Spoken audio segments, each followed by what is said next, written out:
Hey everybody, this is the Sliders Review, and I'm here today to talk to you about Maria Canals-Barrera and that of Greg Skulkin are going to return for the final seasons of Wizards Beyond Waverly Place. So, yes, it seems now that the creators, the writers, the executive producers, like everybody, have finally started listening to the fans about who we wanted to return to the show as a guest appearance and everything. As to why it took so long, nobody really knows. Whose boneheaded decision was it not to have them, not to have Greg guest star in any season and only have Maria guest star in only one season and one season only for one episode? You know, it's like, I get it. They want to move forward with a new cast, this and that. But when you base this off a show that's very popular and people are just wondering, hey, what happened to these characters?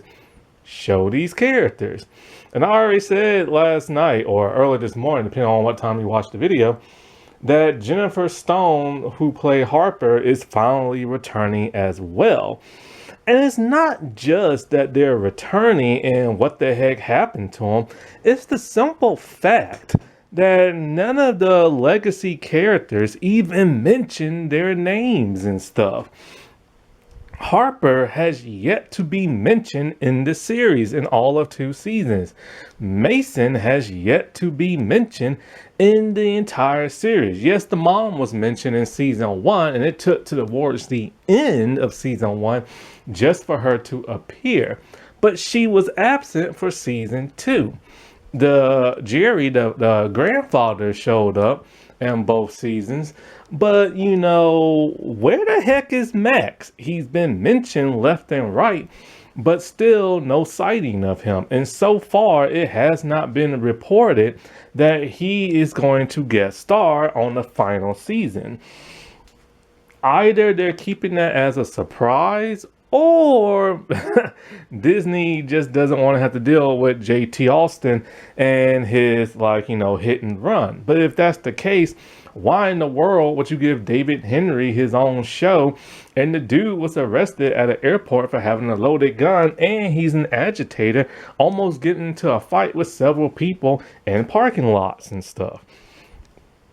So Disney really does like to pick and choose. And nothing against the people who returned in season 2, but nobody was asking for them. I mean, yeah, it was cool to see Mr. Larry take, because the man was in the show a lot in the original series, but he basically had a teeny tiny role in season 2, even though they kept mentioning him all throughout that season. I hope who's ever the creative person, the showrunner for this show, and the executive producers, which, yes, David Henry and Selena Gomez are executive producers of this new show. I hope they learn their lesson.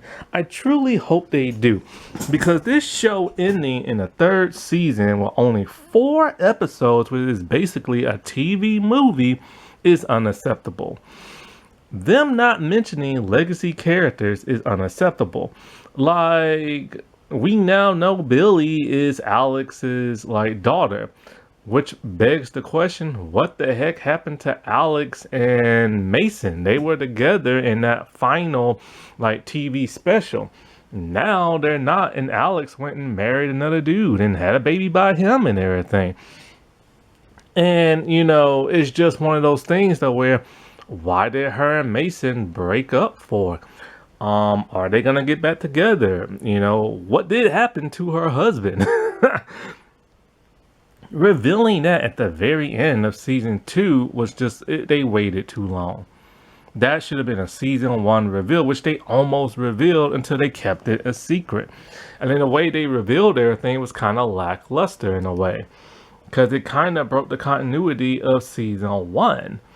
And not to mention, now this completely just demolishes that Future Harper episode. Future Harper was in her mid 40s or something like that, when she went back in time and asked Alice, have you met Mason yet? And with this big gleeful smile, making you think they're going to be together forever. Now we know they're not. So future Harper should have known that those two are not going to be together forever. So why does she even care if she met him? And yes, I know the reason for that is because the original series was created over a decade ago. And they didn't plan for this, like, you know, revival and everything. Spin-off series. I get that, you know what I'm saying? But now they should have went back, looked at that episode and be like, ah, crap, like, you know, we gotta like explain this better and stuff. But they didn't even do that. Oh well, I'm happy to see these two return. I'm a huge Maria Canals-Barrera fan and everything, and I finally get to hear Greg Skulkin's real voice again. I haven't heard his real British voice since he was on the original Wizard show. Every other show he's on, he has a fake American accent. And so it makes you wonder, how many episodes are they going to be in? Is it going to be 1? It should be 4. I mean, heck, it's the final thing, you know what I'm saying? I mean, this is probably going to be the end, the definitive end to everything Wizards. Because think about it. After the movie, after the TV special, after the original series ended, they was done with Wizards until this show. And how long is it going to take for them to try to revive this series? So this season is literally could just be the end, you know what I'm saying? So they really got to hit a banger. I hope they don't give us a lackluster episode like they did in the series finale of the original series. Alrighty, well, I'll talk to y'all later. Bye.